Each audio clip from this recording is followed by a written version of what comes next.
animator versus the machine.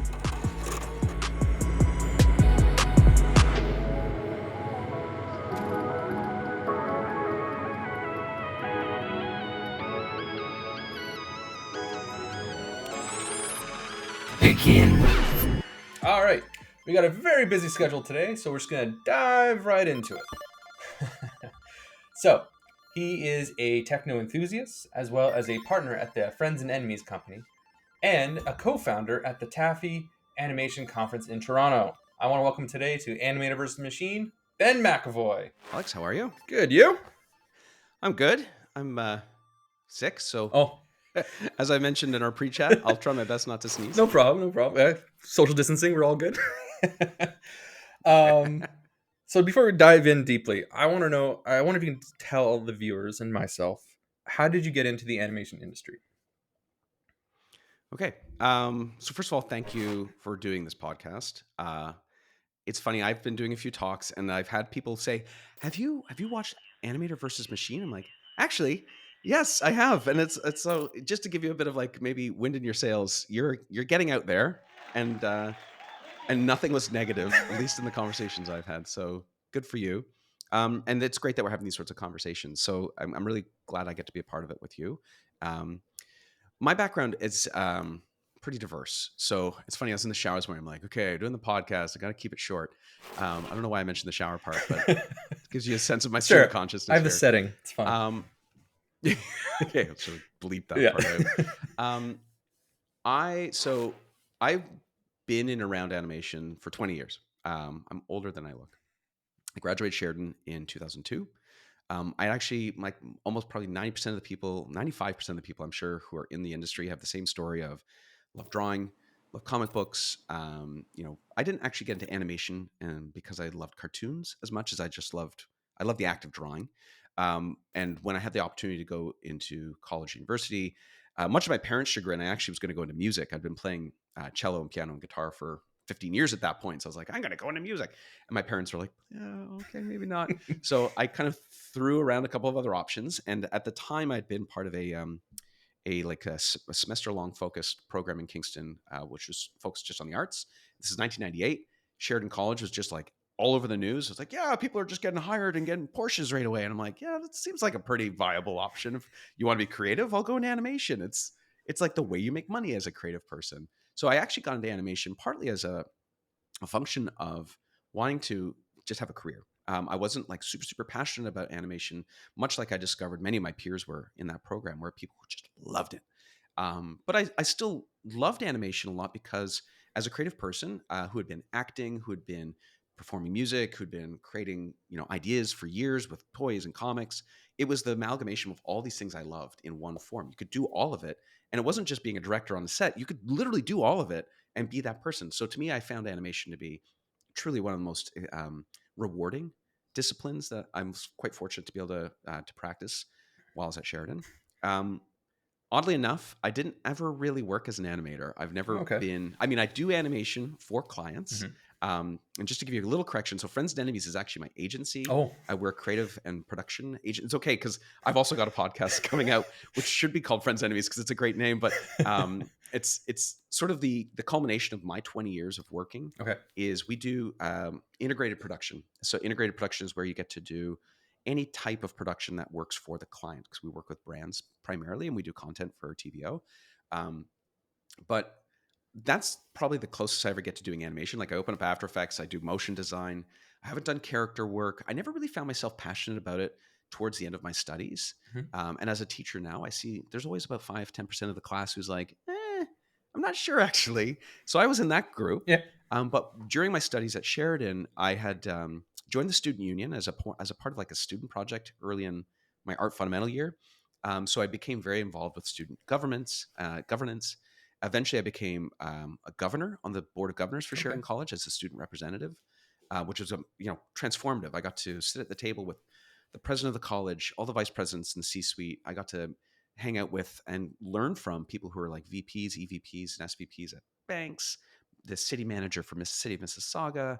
I was meeting with politicians. Like it was very unique experience for me. And what I learned early then was this is where I have interest, is that kind of world. But I didn't want to stop and go into finance or Yeah. commerce or, any of those places. I just said, I still love animation. I still love the idea of creation. I mean, I'm intensely in love with the idea of creation. But I knew that my value, when I go back to the classroom and I see these people who are just like drawing, like this is, pre-digital stuff. So Yeah. they're drawing, and my friend Nick is showing up with like Conte up his arm. And, people are just like, we do these group sessions until like 2 a.m. We're like talking about stories. I'm like, my role in this world is to be the person who understands the business side so we can create. Mhm. And that's kind of an early insight I had was I'm going to be the guy who creates a studio. Right. That was my goal. Okay. And then I spent 20 years not creating studios, not doing anything close to that, but just like literally chasing any opportunity that felt like it would get me closer to that. And what it ended up doing is just introducing me to so many different facets of not just animation and the industry of animation, but education, industries completely adjacent to the entertainment industry, industries that are completely outside of anything close to the entertainment industry. And a lot of it ended up being digital. Mhm. So I was working in digital production for like websites. I was helping create Flash animated websites, but they were like, the websites you'd interact with, games, like video games, apps, all kinds of weird things like that. I ended up teaching for a year and a half in India. I Oh, helped wow. set up an animation college actually with Centennial Mhm. in New Delhi, which was also formative because then I started getting exposure to a much bigger world. And India is a very, very different place than Canada when it comes to everything, Yeah. but education, animation.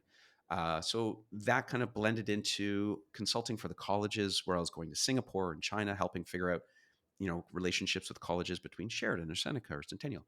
I started teaching at Seneca as a result of that part time. And then literally, I'm a dilettante. My joke is I know enough to get into trouble and not enough to get out. And that's because I've dabbled in so many things Mhm. and eventually realized that my role is kind of the business side of the creative was best defined as a producer. Okay. And so started producing and I produced post. I've done you name it. I've done work on TV shows, some films, some documentary work.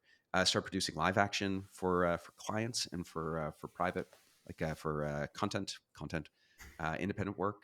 And it's just kind of all just blended together. But really, the big focus and probably relevant to our conversation is it has almost always had a foothold in the digital world. And when I think of digital, I'm talking like, a computer's involved, Right. right? Yeah. Or computer, but, like some sort of device technology. It's not analog. Yeah. And I think a big part of that, and sorry, I told you I'd talk forever. So you'll It's get a fine. question No, at it's some point great. soon. Uh, a big part of it was I was quite fortunate to have parents who were very entrepreneurial, even though they both had full-time jobs when I was a kid. Mhm. My mom decided to leave her job when I was like maybe 14 because she was just unsatisfied. When pursued graphic design, she was a Wow. computer engineer, computer science engineer. My dad's a biomedical engineer. So like neither of them are creative in their profession, but they're creative people. Yeah. She decided to stop. She started a motion graphics studio in 1995 Oh, wow. using things like Video Toaster. So my mom had started a commercial studio in our living room in 1990s, which to me was like, I was astonished. They had done like they did a commercial for a mall. And I was like so proud of them. I'm like, you guys did this amazing commercial. But what was most interesting, Alex, is they did it in their living room. Yeah. They didn't set up a studio. This is in the 90s. Yeah. They had Amigas and they had Video Toaster and they did some bit of shooting with someone Mhm. and they figured it all out. And I got to work for them over the summers, just kind of getting into it. And eventually their work transitioned to multimedia because my dad's background also kind of leveraged that well. They were doing interactive textbooks on CD-ROMs and all kinds of really novel, weird things with Macromedia Director and Splash before Flash was even Flash. Ooh, I forgot So about by the Splash. time I got into college, right? By the time I got into college, I was actually really, really close to that already. Like the projects I succeeded in were when we started using early versions of After Effects. And when I got a job out of college, my first creative job, sorry, was working in a multimedia studio doing websites. So I've always had this like thread through my life around technology. I was one of the first kids to have computers. Like we were a pre-internet computer family. Mhm. So flash forward to where we are now. Oh my gosh, 30 years later, truly 30 years later. It's interesting. I think what I've realized is I've always carried a very strong interest in being technologically savvy and curious, Mhm. and all of my work has always had some sort of marriage of, are we trying a new technology? Are we, I've worked at a very successful studio where we were doing work for Google, and we were doing work for, like, I won a Webby Award doing like something with Google Street View, where you could look, it was for Independence Day, you could blow up someone's house with the alien mothership. Sure. And that was, to me, it's like, this has always been what's exciting me, is what next? Where else? What else could we do? Almost always, because I feel like it's, I'm an opportunist. Mhm. I'm like, where else can we make money? Where Yeah. else can we be successful? Where else can I find success creatively? Okay, now I've gone totally off the rails, so I'm going to pause. It's no, it's good. I was about to transition. It's perfect. I'm like, all right, here we go. Okay, good. Yeah, we're good. Okay, it's like, all right, look, he's running out of air. We should be okay. So from Alex, your, I'm very quickly, sorry. Yep. I'm going to interrupt you really No quickly worries. because there's a salient piece in there. My animation industry career also includes being one of the co-founders of Taffy, the animation festival. So it's important to note that is a big part of why I'm connected to the animation industry today, because I don't actually do work in the industry specifically, but Taffy was my big wedge, the thin edge of the wedge, to creating a relationship in the industry writ large. And I've now focused, outside of Friends+Enemies, my time. I've left Taffy now. We've kind of handed the keys to the kingdom over to a wonderful group of people there, but it gave me a lot of insight into the larger world of animation, not just in the trenches, but even at the studio level, at the market level. And I've always felt, and I mentioned to you this earlier on, that my opportunity with Taffy was to help introduce my curiosity around the future of creativity to a group of people who I think are fantastic creators. Like, I just love the animation community for what it's capable of creating, and the passion itself is remarkable. But I'm always worried, and this is probably where our kind of our transition will work really nicely here. Yeah. In that the animation industry, the attitudes within the industry, having been around it now 20 years, and being sort of like an inside observer. I'm not an outside observer, an inside observer to just the various dynamics. I get worried that people are entrenched in certain modes of thinking, in certain expectations, even in the industry. I'm not just talking the animation workers within it, like the industry itself, people who do that stuff, but everyone is sort of, hey, yeah, so it's always going to be like this. It worked in the 80s. It's going to be like this in the 90s. And we know that that's not true. Right. So when I was part of Taffy, my hope was to say, hey, like, I work in your industry, but I'm not touching a character model or like a rig or even like 11-minute series episode. I'm doing motion design, or we're doing interactive, or, hey, there's billboards that need animation. I'm working with brands who need character animators, and I'm just a sliver of another opportunity. So for me, my entire career has been around what else and what next.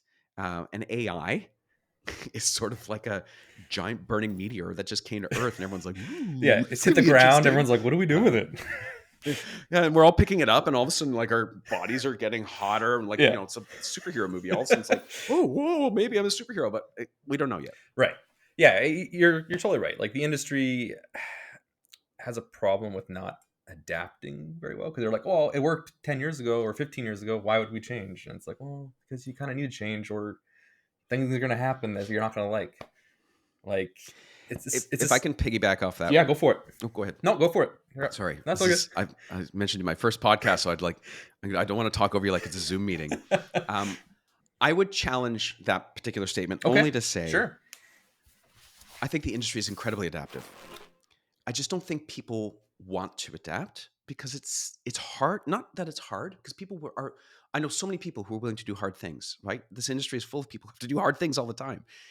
It's scary as hell to think, I've spent 20 years learning a skill, and that skill may not be needed. And I think that, to me, is the probably the underlying challenge that we all face, is facing a fear of that change. But when I challenge what you're saying about the change thing, it's that we have changed. When I graduated, it was all pen and pencil, or pencil and paper and scanning. And then literally within 2 years, Flash wiped everything out. And I had teachers who were like, this is what's happening. And other people are like, I just learned skills that are no longer useful. Like, but we didn't just adapt. It exploded. Yeah. Right? Like, it became something new. And I think this is that threshold. And it's like, this is why I think we don't want to have the narrative that the industry isn't willing to change. It's that it doesn't want to change, and that's understandable, because that reflects hardship. That's just human, though. It's very human. Yeah. very human. All right, so let's talk about Sorry. speaking about the industry. I wonder if you could explain to me, Yeah. for those animators or people in the industry that just don't know how the nature of it works. If you wonder if you could explain the nature of the animation industry and how AI could help change it, or how AI could change it in general. Okay. So, very quick preamble.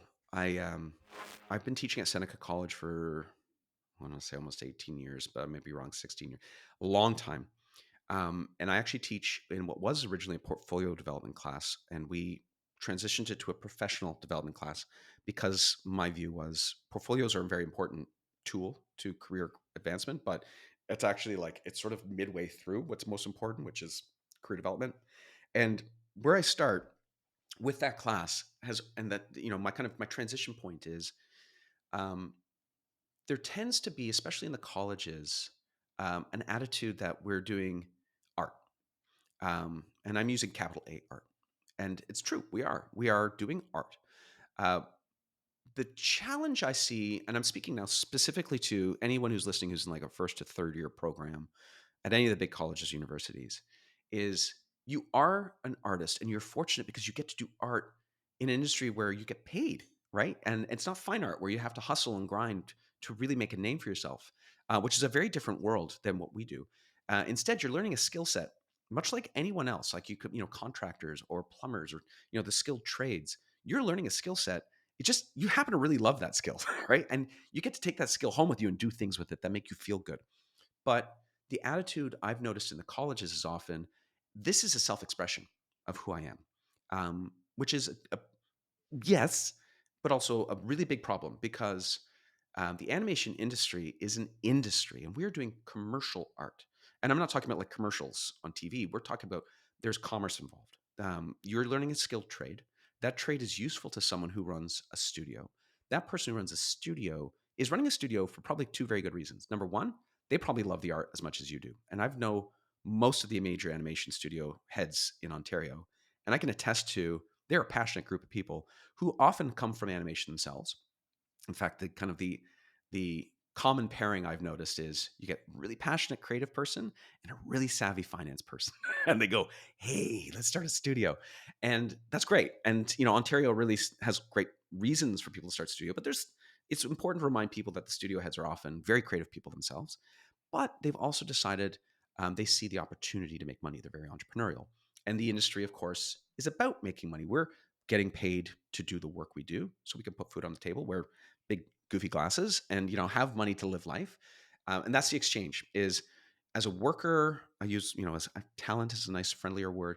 You are bringing value to the table to help a studio make money.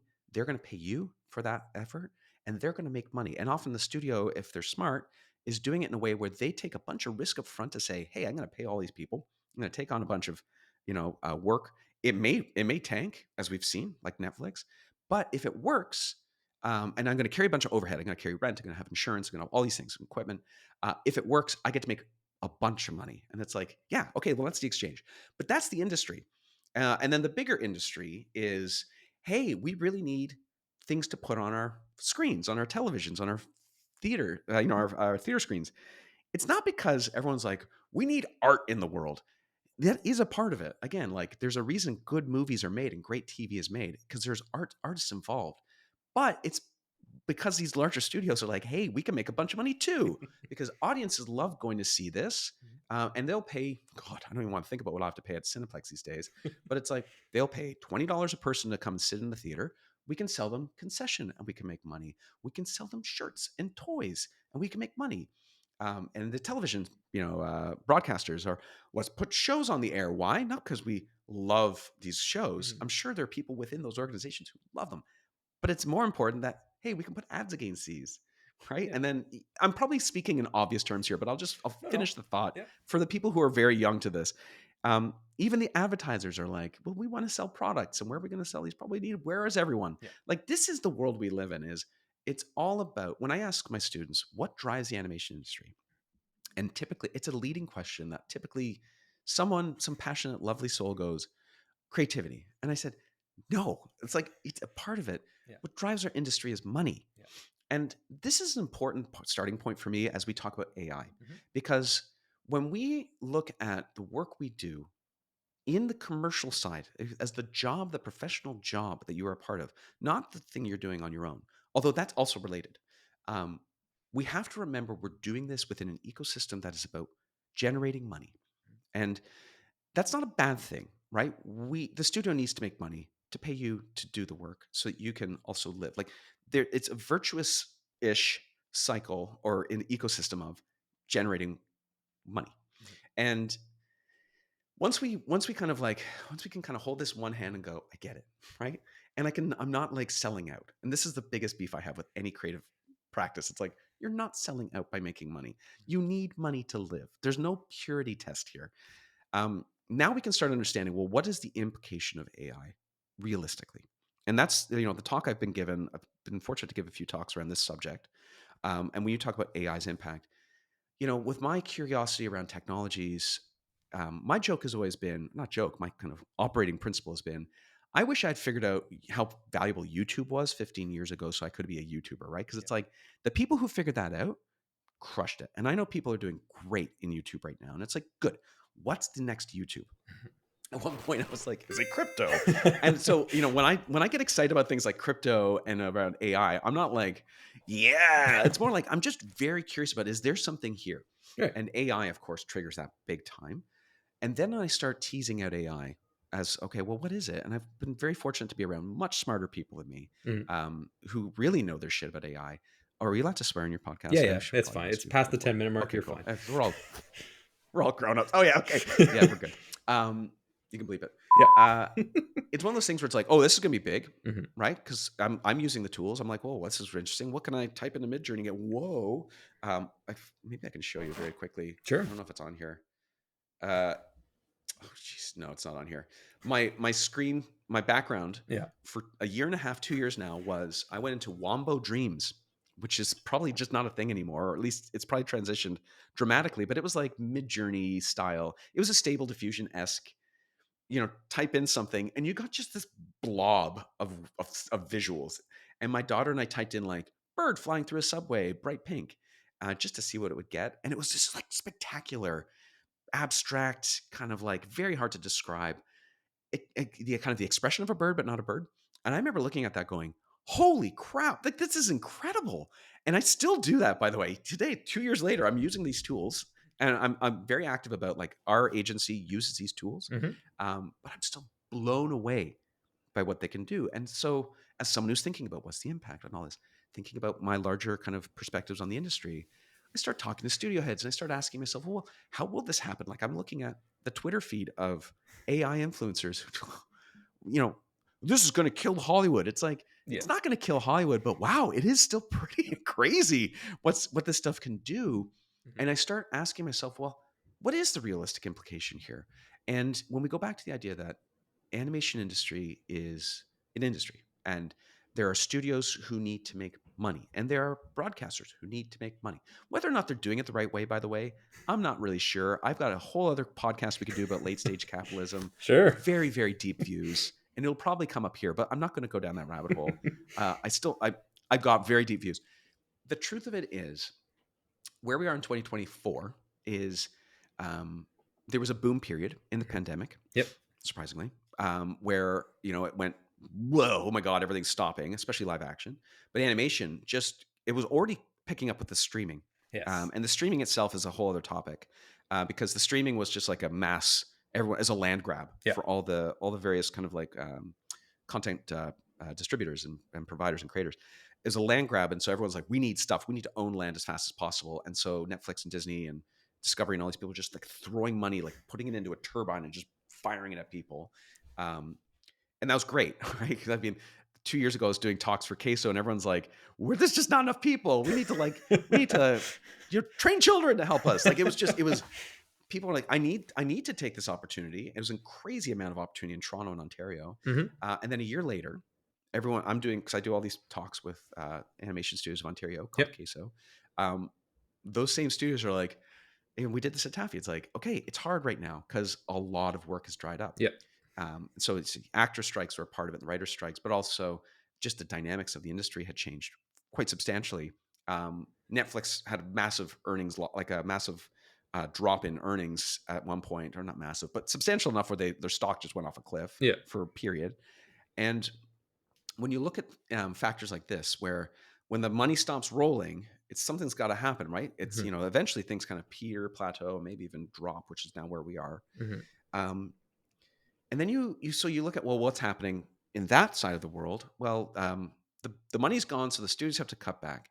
And when the studios have to cut back, they have to find other ways to be competitive when the money comes back. And fundamentally, these businesses need to think about, if I'm given, like, I'm going to use very small numbers just to make it easy, Sure. like $1 million to create a series. And there's other people who are willing to do it for $900,000, and it's service work. This isn't creating your own work. There's a kind of a cost dynamic in here where it's like, well, maybe I need to lower my costs, right, to compete. And that's, I think, where we may find ourselves for a number of service providing studios, right, Okay. not content creators themselves.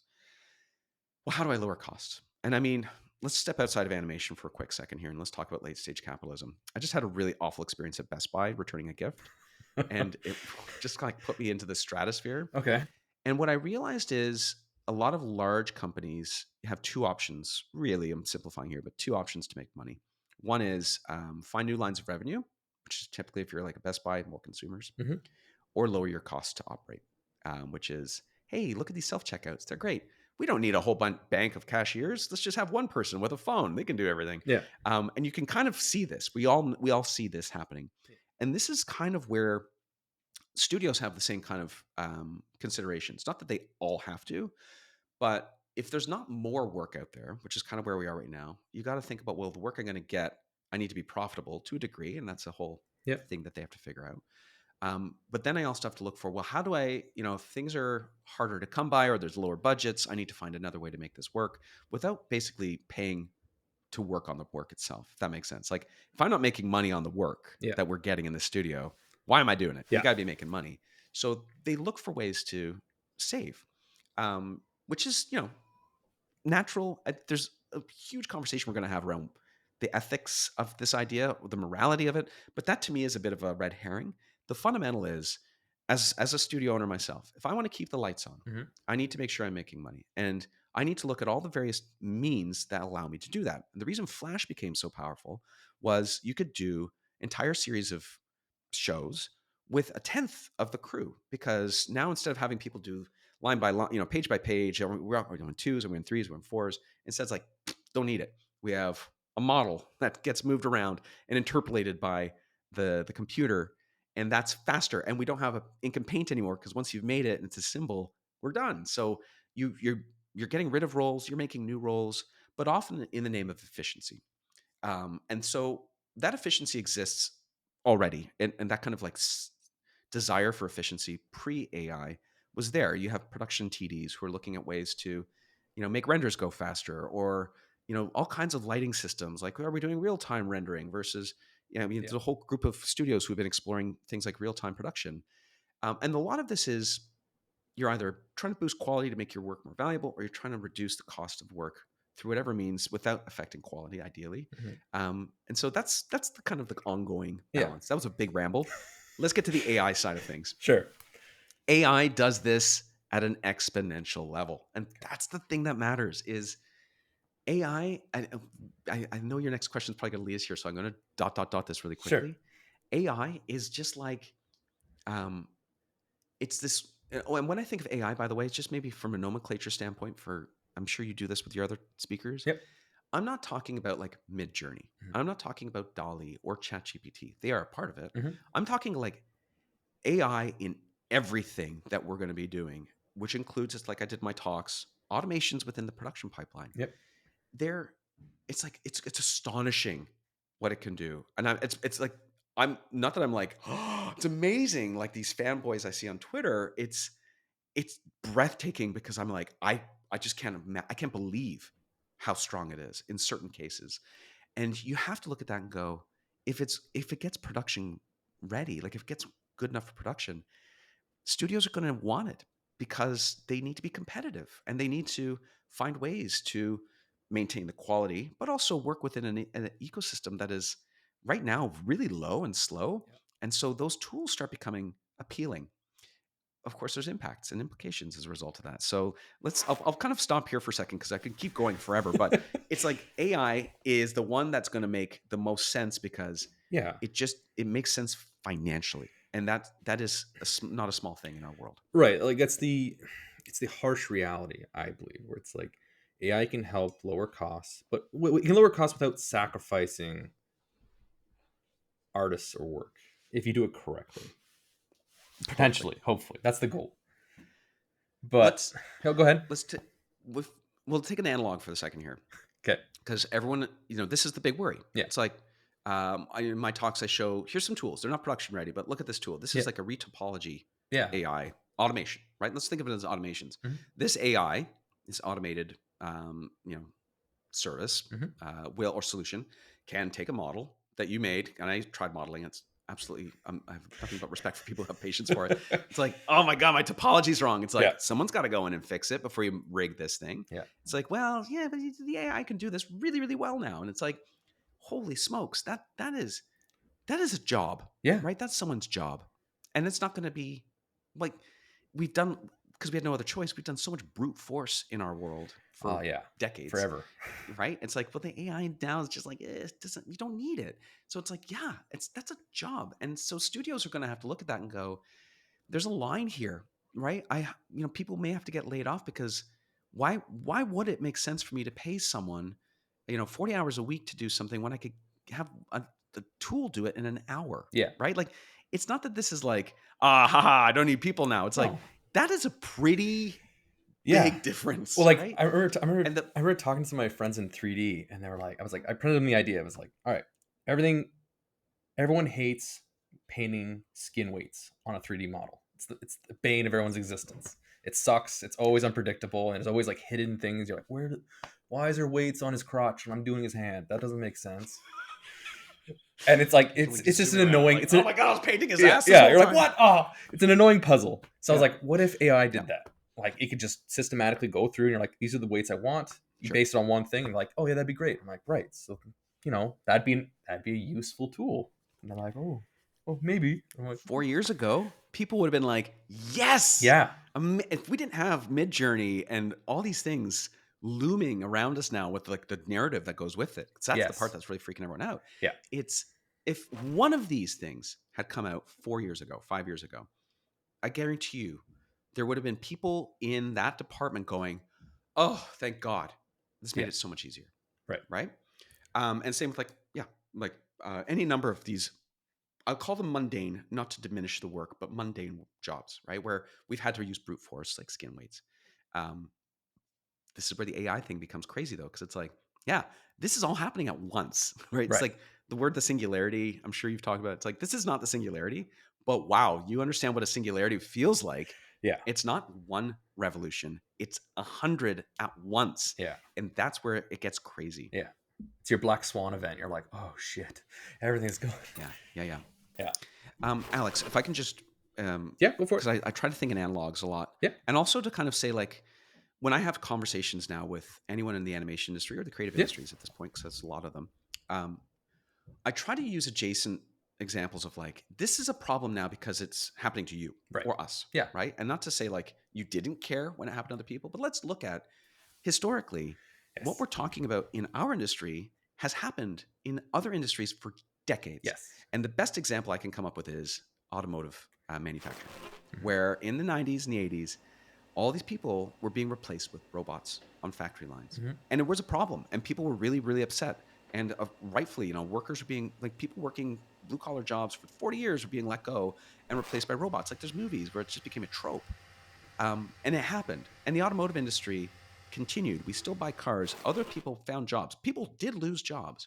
And there was problems. Like, there's negative consequence to that kind of revolution in that space. And yet the industry, people find new work. Hopefully people find new roles, et cetera. We just weren't expecting it to happen like this in the creative space. And I think that's the other problem. Like I talked about the colleges where we, automotive workers, I don't know many. My brother-in-law used to work at the GM plant out in Oshawa. And it's like, these are not people who go like, I'm so excited to do this job. It's a reflection of who I am doing this job. I mean, there are certainly elements of that, but arts, the creative side of our world, we really do view what we do as who we are in a different way. And so that's the scary part. It's like, but this is special. This is art. You Yeah. can't replace that with machines. It's like, I think we need to kind of tease that apart a little bit and say like, yes, but also like this is commerce. This is business. This is like, we're not really different from if you think about a production pipeline is an automotive pipeline. It's just for creative things, right? Not for vehicles. So anyways, I'm getting a No, little no, lost like there, but you very good go example. on. You have probably better No, questions. no, you got a very good example. Like the bane of my existence as a parent is the show Cocomelon on like Netflix. I managed to avoid Cocomelon, and I'm sorry for you're anyone lucky. who worked on it. It's I'm not yeah. I'm trying not to slag mean your like hard work, but like that's I know it. I know it. it's a perfect example of like I wouldn't call that art. It's commercial art, right? It's designed to sell something and keep your Sure. kids entertained while you get 5 minutes of Sure. peace. Sure. But it's like, yeah, that's what it's for. And you know exactly what it's for, but you're not like, oh, that is pure artistry. You're like, no, that's bullshit. Yeah.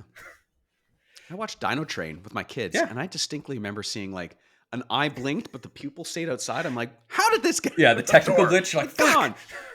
Yeah. But this is just it. Like we know that work is there. Yeah. And that I would guarantee you half the people listening to this podcast are probably working on a show that Yeah. when they were in college or Sure. deep into their arts, they probably would have been like, I'm Yeah. not loving this show. Yeah. Right? But I've it's done like, that show yeah, where you just but like you're getting paid. Yeah, you work on it. You're like, okay, I'm getting paid week by week. Fuck it. At least it's paying the bills. And I'm sure you're proud of the work. Yeah. There's a great book by an author named Dan Pink. Okay. He was like my favorite author back in like the early 2000s.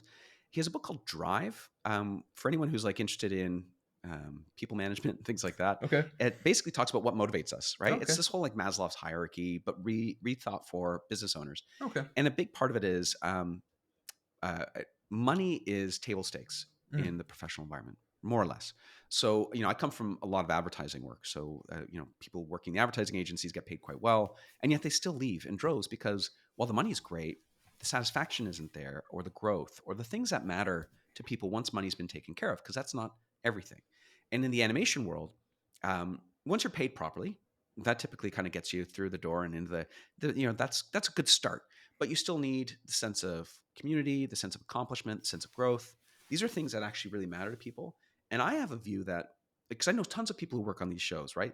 Where people who would like, oh, I directed like a short horror film on my off time, but now I'm working on this thing with a bunch of like stuffed animals that talk to each other. Yeah. And then I see them post on LinkedIn like, I'm so proud of my work on this show. And I'm like, yeah, I know you are, because while you may not have wanted to create it, you did something meaningful. Yeah. So even on Cocomelon, it's like you did something meaningful. Like, Yeah, this yeah. is still the benefit of our world, is you get to do something that you can turn around and go, I did something. And different people will respond different ways to that. But I feel like that's like, Yeah, you find meaning. At the end of the day, you we're find not meaning making in the art, work, right? Yeah, Like- you find the meaning. You're like, okay, Yeah. Like I used to do it all the time. Where like, I'm gonna take my batch of scenes. I'm gonna make this one scene really, really good, and you're like, that's my worth for the week. I'm like, I'm just gonna make this one scene work for me. And they're like, yeah, it looks and great. I'm going to find something meaningful. Yeah. Anyways, we're kind of a little off. We're off track a the little bit. AI side, but it does. But I think it comes back to the reflection of why AI in the animation industry is so startling to us as well. Right. Is that we do find such deep meaning, even in the work that we may not have thought we want to do, and the idea that can be taken away and replaced by machine, I think it's existential. Yes. For everyone, not just the artists within it, but it's like, well, now is it really art? Right. And I'm like, well, never, this maybe Cocomelon wasn't really art to begin with. So when we kind of look at this as an automotive production pipeline, it's like, I don't like it. I don't want you to lose jobs. I don't want anyone to lose a job. But the reality is it happens, right? These things do happen because of those dynamics. And when we can separate that sense of like the artistry and the humanity and the existential piece, we can at least address one layer of this and go, well, okay, I don't like it, but I have to face it. And I have to be aware of it. And then I have to adapt to it. I have to find ways to do it. And I have to rethink my relationship to creativity and art as it relates to my job, my professionalism, because I think we hold those two things too closely together at times. Yeah.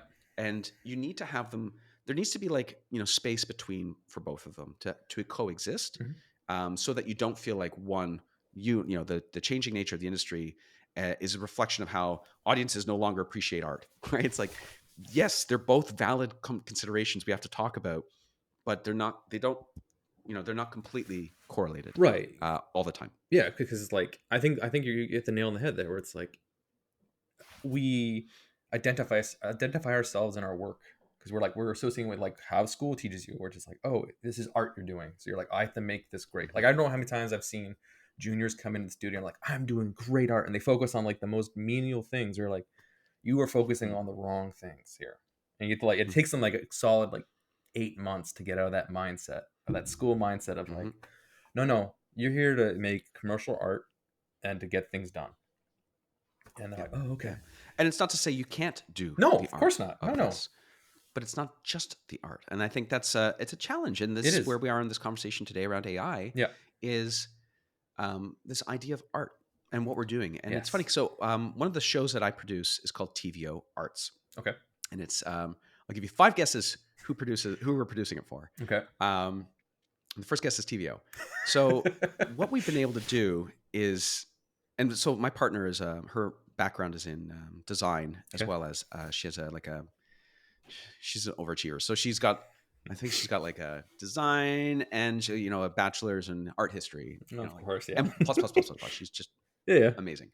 And so when we took on this project, for me, it was like, great, we can do something exciting and new talking about Canadian art. Because that was the brief, and the mandate was, how do we introduce audiences to Canadian art? Mm-hmm. That's not the group of 7. Yeah. And how do we help introduce the idea of art into not the artist community, but like to everyday people who maybe don't know how to engage with art? So that was what we started with. And the nice thing was it's kind of an art history angle. We get to get in deep, and we started meeting with artists. And I'm not talking like, craft fair artists. I'm talking like world-renowned Canadian icons, which is amazing for us because I never thought I would be talking to some of these people. But you really do get to meet people who live and breathe capital A art, and it's a different world than what we're dealing with in the kind of the commercial side of things. And yet there's so many shared similarities, and the passion is so similar. Sure. And what you find with these, like, I'm going to call them iconic Canadian artists, is there's a strong sense of, a lot of people do great art, but it takes a great artist with a sense of like, not business acumen, but a sense of like, there's more to it than just the creative process and practice that generates success. I would argue that almost any super successful creative, anyone, like creative individual, has some form of acumen around the other pieces that matter. If it's self-promotion or marketing, if it's understanding value and understanding how to demonstrate and capture value, so how much people pay you. If it's opportunities, looking for like, those like blue ocean spaces where no one else is. Yeah. This is the kind of the hidden secret that I think a lot of really successful creatives have. And that's in the capital A fine arts, contemporary arts. That's in the commercial arts as well. If we look at anyone's created a show that's been super successful, there's absolutely a strong ability to create a good style, a good approach. That is a part of it, but it's not all. Right.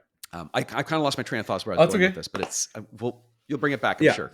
So speaking of like art, it's no secret that like there is blood in the water, like around generative AI. Like, people are very much upset, especially with like the new leaks where I think it was like it was a Discord group, like a screen captured of it was AI engineers using people's names as styles and then putting that into their generative AI. So like rightfully people were pissed. I'm like, yeah, I would be upset too, because like that sounds like theft to me, right? Or Yes, it could be argued. So I guess the question is like, how do you think we should fix it? Is it just a credit thing, a compensation, or just retraining the model, if that is even practical? Yeah. Okay. So there's two things. I'm just writing my notes down. Yeah, no problem. This is where we get into like the nitty-gritty. Ben gets into trouble part of the podcast. This is where it's like the comment section starts getting full. Yeah. And okay, so this is I'm going to caveat all this by saying I still don't have a good answer myself. Yeah. So I'll give you my thoughts around this. Perfect. And these are thoughts that don't necessarily coalesce into something meaningful outright, but maybe can help people with the conversation themselves. Right. And I believe will help me get to there. So we have 2 things we're talking about. One is theft. Okay. And the, which, we'll just call it theft because that's, I think, the word that will resonate the most with people who are against AI. Although I don't necessarily want to just consider it theft outright, but let's just talk about that. The other piece is opportunity, which is sort of like, well, what happens? Surrounding all this is the nature of the world that we're living in. And I am not an apologist for tech companies. I think tech companies have caused massive amounts of problems in the world. There's a great writer named Cory Doctorow, he's a Torontonian, but I believe he lives outside now. Okay. But he's an amazing thought leader around the nature of the internet. Like he is very much, if you know, he is almost like a fierce advocate against a lot of what's happened in the tech world because he understands these dynamics so intimately, and he knows the kind of like the darker, I don't say darker, like the the more visceral side of our human nature, and that causes a lot of this tech stuff to be. Right. Everyone's so excited, and then you realize, well, yeah, we're all just trying to make money, and it's all tribalism, blah blah blah. So he has this word called Inchiification, which is if you really tease apart the internet as the monopoly of major companies. His concept of enshittification is all these companies are basically they're out to make as much money as possible, typically for their shareholders or investors, like their stakeholders, right? Like that is their operating principle. And almost all large companies operate the same way. If they are publicly owned or if they have a large investor base, they are doing the work to make those people money. And then everything else kind of goes with it. If helping treat your customers well is a part of helping you make money, great, let's invest in it. Or if it's cutting costs so you can make sure there's always a really nice thick overhead to create dividends and profit, cool, cut costs. Like it all serves that. When we look at tech companies, they're doing that as well. The enshittification stuff, I highly recommend you find it and post it on your blog because it's fantastic. And I'll send you a link later. These tech companies follow a similar model. And so what happens, especially like if you think about Uber, let's go before OpenAI, let's go to Uber. Uber did this to cabs, and Airbnb did this to hotels. There's an entrenched existing model. Let's go in and break it. And everyone's like, yay, tech disruption. But what you need to understand with Uber and Airbnb was they got massive amounts of funding, not to grow the platform outright, but that was a big part of it. It was also to pay the legal bills, the fines, to deal with the cities that didn't want to have them there, to fight through and create the new regulations that allowed things like Airbnb and Uber to exist peacefully, or at least for the kind of the ecosystem they worked within to modify enough to make space for them, right? And so big part of their money was not about, hey, let's hire more drivers, let's make the app better. It was like, we're going to get in big trouble with a lot of major jurisdictions. Like cities are going to try to stop us. Cab companies are going to try and like band together they're going to spend money on marketing to make us look bad. So they're spending money just to change perceptions and change regulations so that they were able to exist. OpenAI is no different. You got vast amounts of money going to that company right now. And so when we talk about, I'm going to get to the point eventually, by the way. When we talk about like what can we do and all that stuff, a big part of it will end up being regulation. But let's be realistic here. As much as I don't like these things happening, the fact of the matter is there are tons of money going into companies like this because the people who are funding it know that there's an opportunity to make money off of it. They want to make sure that they can do whatever they can to make the regulations favorable. And so they're going to go ahead and push through either way.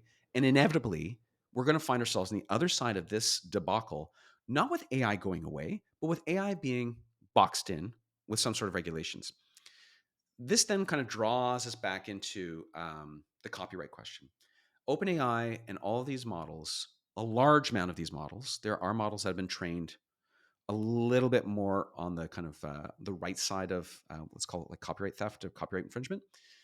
They use massive databases, which were absolutely full of copyright. You can see the New York Times thing right now is basically making it very clear.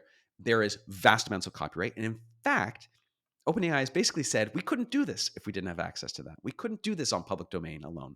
So it's like, yeah, they did it, right? And this is where my thoughts become ill-formed because they shouldn't have. Pandora's box has been filled with everyone else's stuff and opened. And the larger world doesn't really care as much about the copyright as we do. That's not an excuse. It's not a reason to go, okay.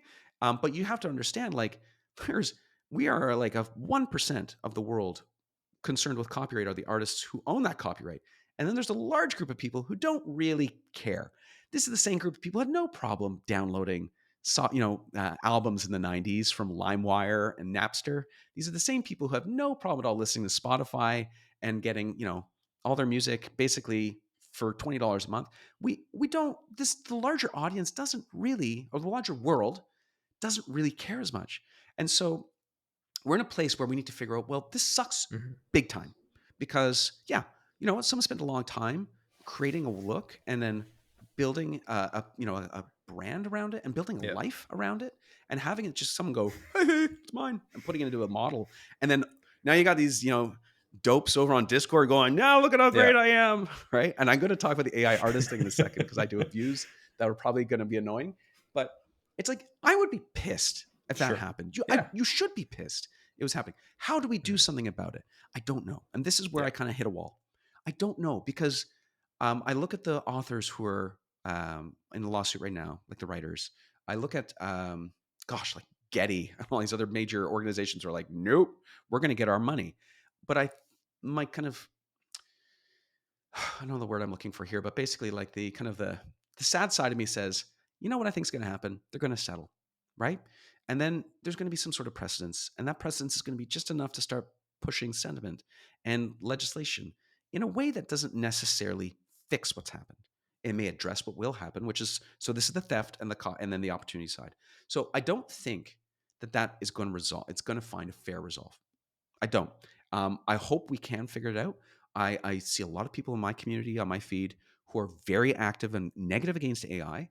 And I think that the efforts that go into that, I hope we'll start finding opportunities for us to create resolution. But I also think this is going to sound shitty and everyone's going to hate me for this, but the world is unfair. The universe is unfair. Things happen like this. We need to find a way to resolve it, but we don't necessarily get full reconciliation on it. And I think that kind of word has a much larger connotation when I bring it up around reconciliation on these sorts of things is hard. And so we need to figure it out. We also need to recognize that we have to continue to find ways to then prevent it and to adapt to it. So your second side of this is how do we then what next? And I think what you talked about was amazing. Someone talked the idea of licensing your style to Mhm. models. Um, a bit of like a bit of a roundabout here for a second, but we all have spent the past 20 years posting our art to places like ArtStation, Instagram, and the rest of it. How many of us properly, let's be real, how many of us really read Yeah. the EULA and went, oh yes, I'm fully protected here. Instead, because the social sentiment was everyone's got to be on here, you got to be on it. We're posting, posting, posting. And all of our work, guess what? It's just there to be taken. And that's not an excuse. I'm not trying to apologize that they did take it, but there's certainly very little stopgaps in preventing that from happening. So maybe we need to start rethinking how we now engage with the world and those platforms with our work. Um, I think I'm surprised I didn't get heckled at my Taffy talk about this because I got heckled about something else. But the concept of NFTs, I'm not an NFT person outright because I think it just carries so much baggage. But the idea of protecting your work in some form, maybe it's the blockchain. When I described NFTs to my partner, she's like, I don't get it. It's a JPEG. I can left click it, right click it, and download it. I'm like, yeah, you can because we never made these platforms secure to the work. Yeah. It's all just there, which is the bane of our existence. It's like, well, what if what if the browsers all got super excited about crypto, Google's and the Safaris and the rest of them, or Apple, and they said, you know what we're going to do? We're going to make sure that all browsers now have attribution to the work through the blockchain.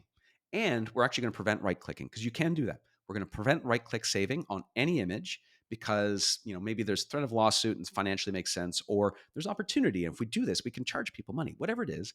Now you can't right click on an image or you can't even screenshot, right? Mac and Windows are like, nope, we don't screenshot because that's obviously an image.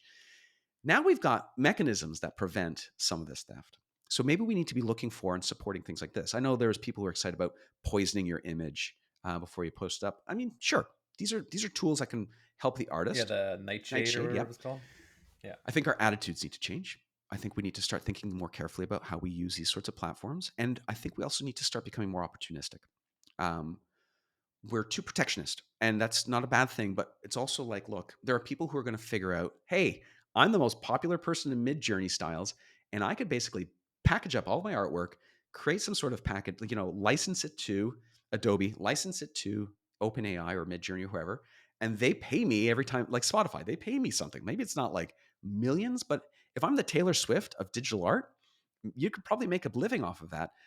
And it's not on the payments, it's also on the brand that you get to build now and the stuff you can build around that, right? So if you're like a really, really amazing artist and people love you, and I know so many on my Instagram, it's like, hey, what if you could monetize that in a different way instead of having someone pay you a job or try to sell a script or a film or an idea?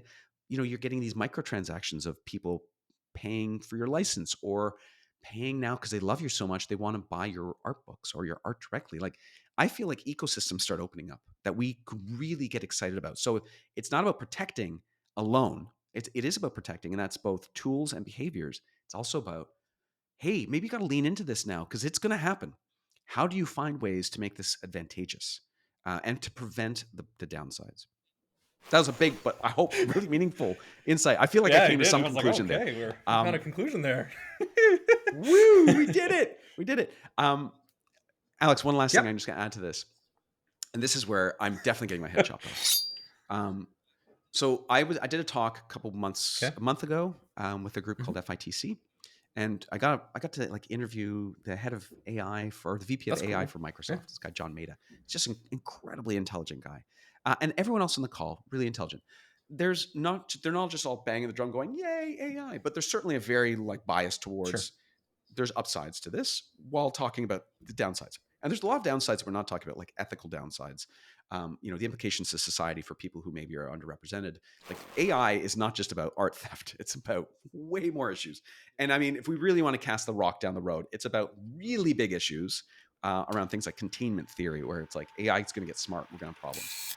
Let's put that over there for now. But someone talked about AI, training an AI is like teaching a junior artist how to think. You still have to do the work, and that is its current form, right?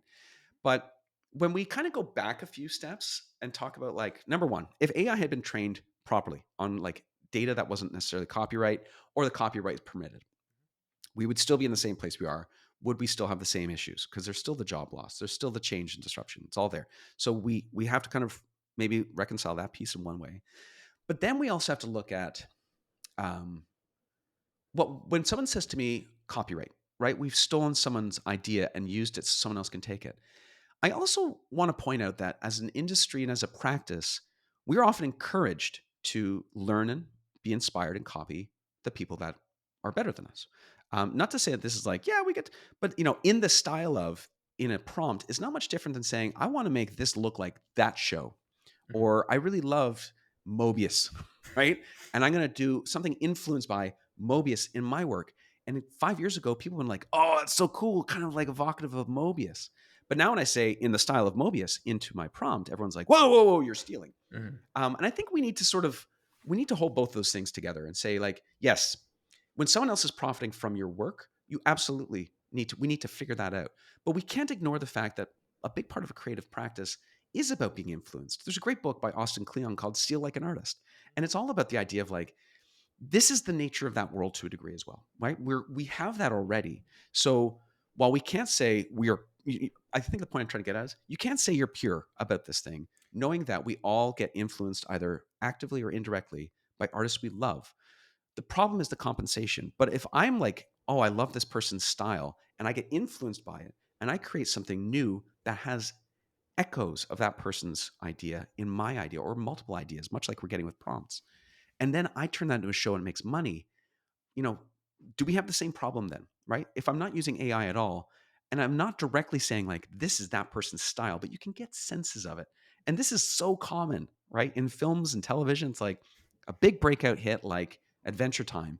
How many shows look like Adventure Oh, Time yeah. now, right? Or Gravity Falls. Like, it's just, we have to recognize this exists in another form already. And so we can't just be purists about this sort of stuff. Okay, I went probably a little too deep there. That's a view I'm really trying to reconcile myself as well. Yep. Yeah, it's something I'm tackling as well. I'm like, okay, where's the line? Is it just is there a line in the sand? I don't fucking know. But Yeah, the sand, it has a lot of wind blowing yeah, it. it's So the line shifting in the sand is constantly. also, it's like we need to be like, very nimble. And I think this is where dogmatic thinking is going to be a negative for some people. Okay. Because dogmas are important. This is a joke. Someone's karma ran over my dogma. It's like we have to hold values true, right? We have to, I think that's a really important piece of it, but we have to also not let them shackle us to a sinking ship. And that's a hard thing, because we don't want to give up values, nor should we, but sometimes those values have to be considered and not modified. You want to, you don't change your values just to address the way the world changes around you. But how do you still bring those values to life? How do you fight for those values in a way that doesn't hold you in, kind of like leave you in the rearview mirror? Because I think that's where I get worried. Now, I did a talk where it's like, there's no rearview mirror here. It's just you're going to redefine the things that maybe you want to hold on to, and I'd call that the craft.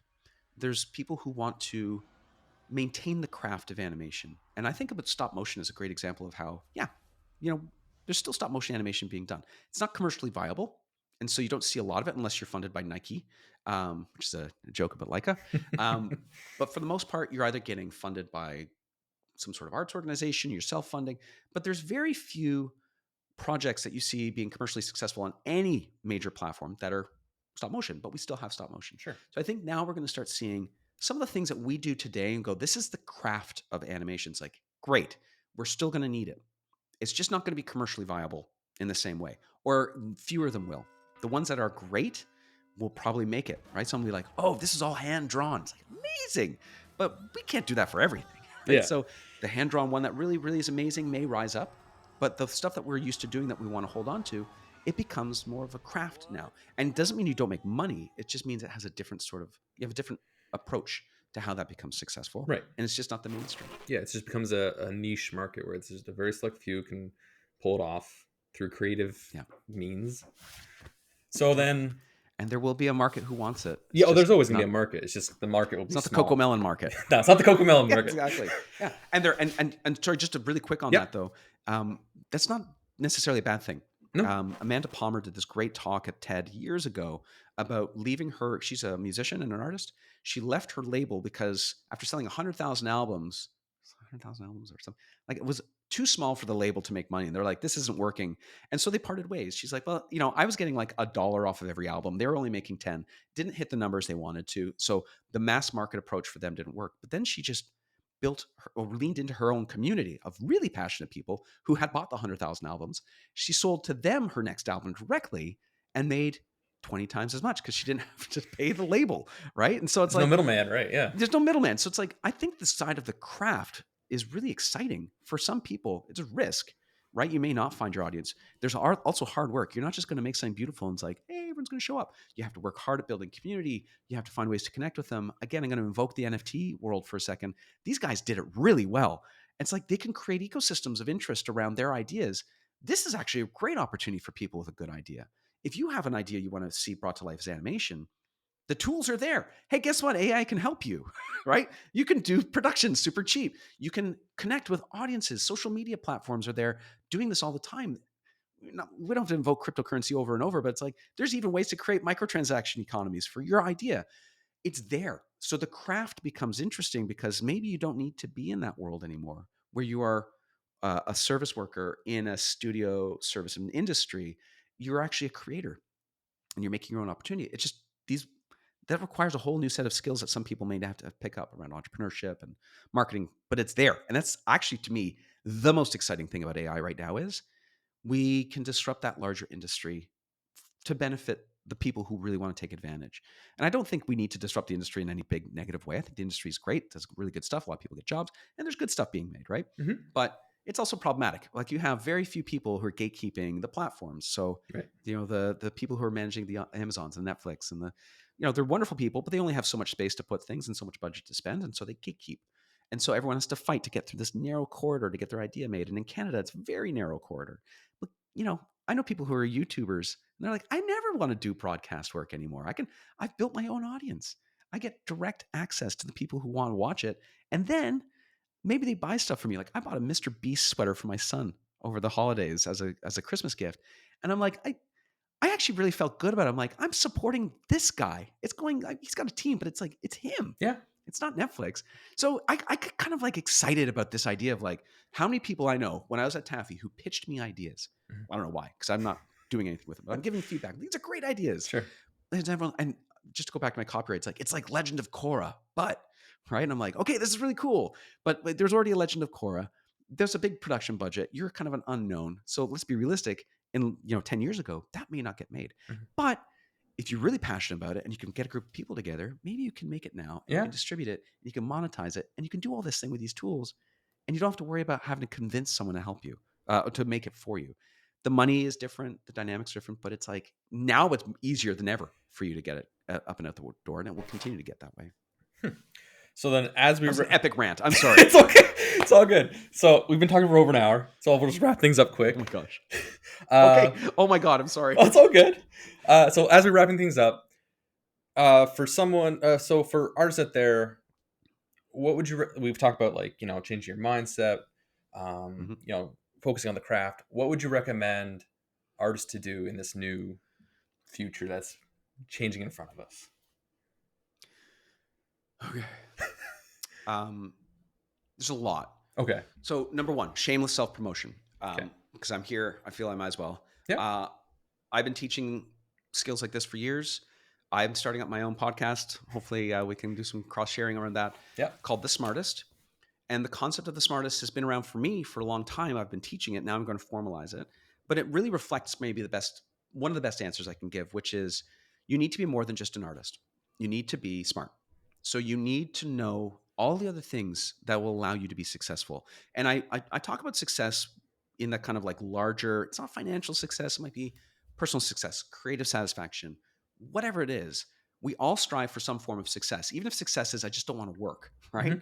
I think the people who are really achieving that are the people who aren't just creatively capable Mhm. or experts. They also have a wealth of other skills around them. So I'm going to use The Smartest as a way to explore that Sure. and maybe offer courses down the line. So that's the shameless self-promotion part.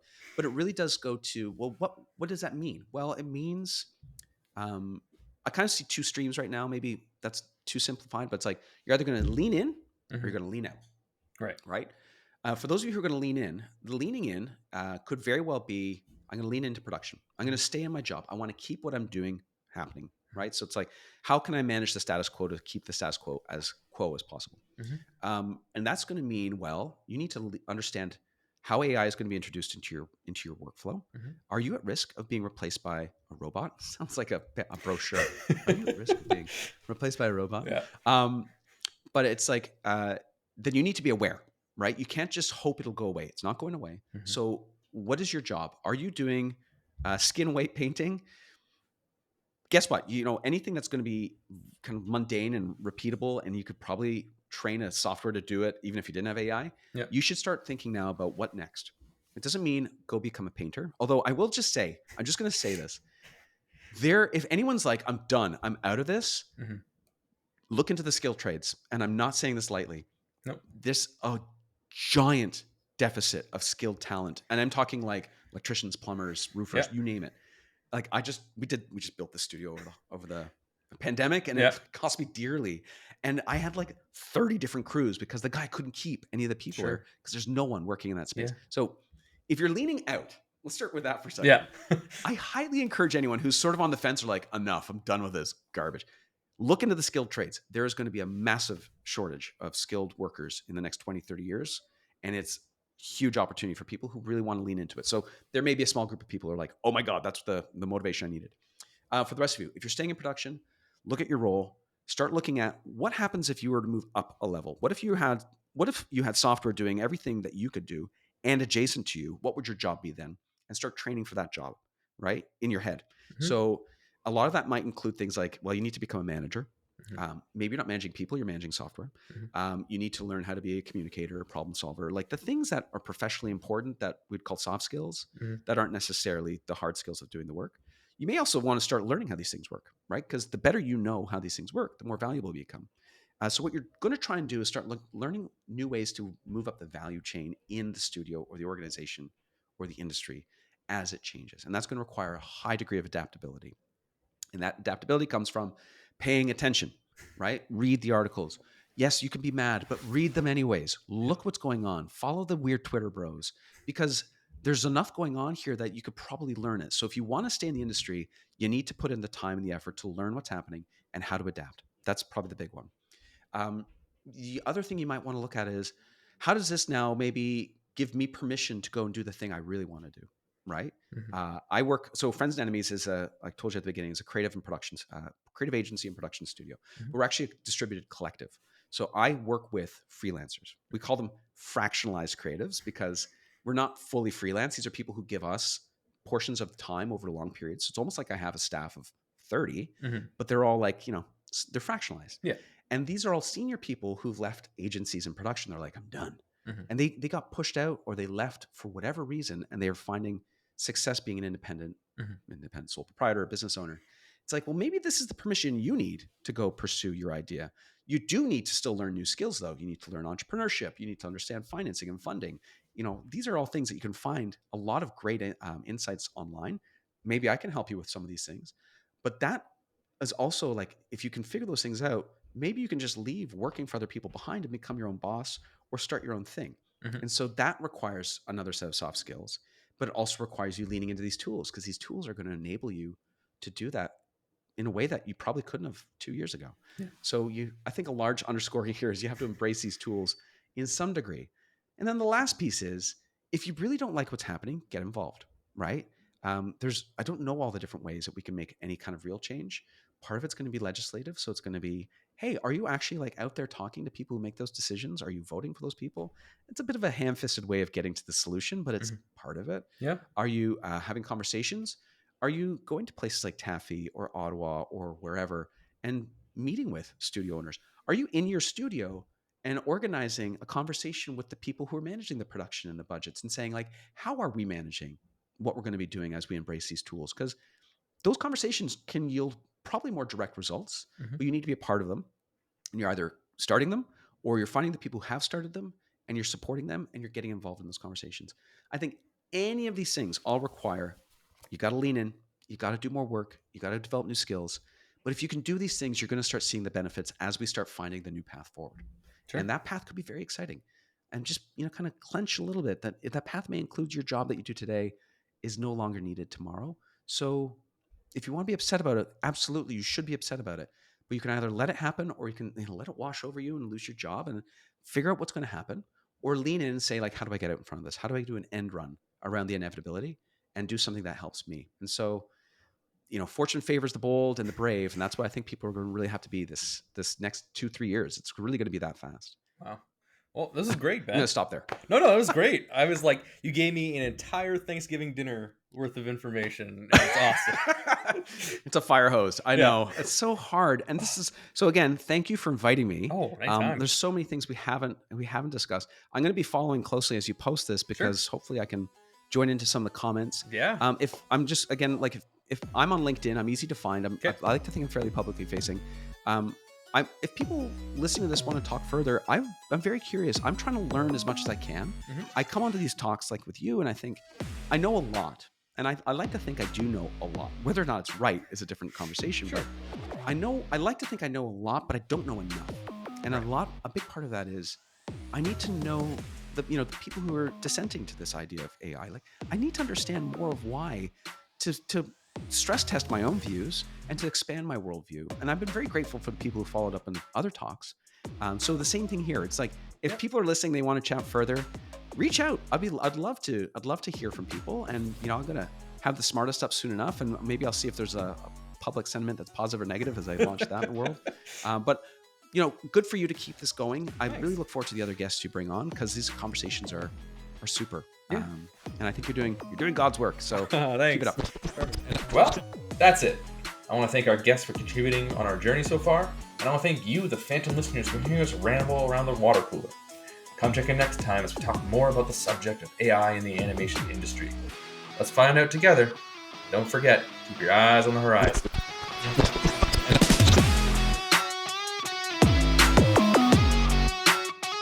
Goodbye. Aborting transmission.